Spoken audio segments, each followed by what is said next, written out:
Serivanija Jataka.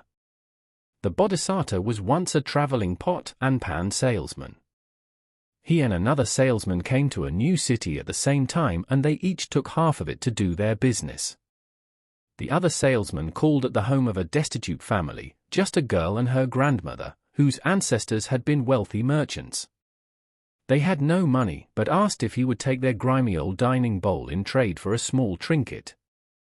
The greedy salesman suspected their bowl was made of gold, and a sly pin scratched through the tarnish confirmed it. In a ruse to get the bowl as cheaply as possible, he tossed it on the ground and declared it worthless. Later, the Bodhisattva passed the same house and got the same request. Examining the bowl, he also saw it was made of gold, but he told the family the truth: it was worth 100,000 coins. But he couldn't buy it as he did not have nearly that much money. Believing the bowl must have turned to gold due to the innate goodness of the Bodhisattva, the grandmother agreed to accept whatever he wanted to pay.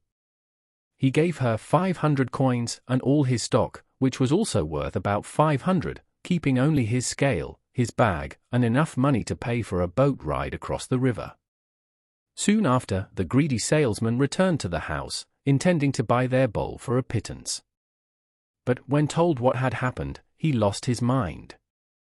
Believing the bowl was rightfully his, he threw everything he had on the ground except the beam of his scale, which he intended to use as a club, and rushed to find the Bodhisattva. But the greedy salesman found him too late. The Bodhisattva was already halfway across the river. Full of rage, with blood gushing from his lips, the greedy salesman had a heart attack and died on the spot. In the lifetime of the Buddha, the greedy salesman was an earlier birth of Devadatta, a disciple of the Buddha who became his nemesis, and this was the first time he felt angered toward the Buddha. The Buddha told this story to one of his disciples, who had stopped working toward reaching enlightenment, so he would know that he should not quit because the reward for his efforts was great. If he stopped, he would forever regret it.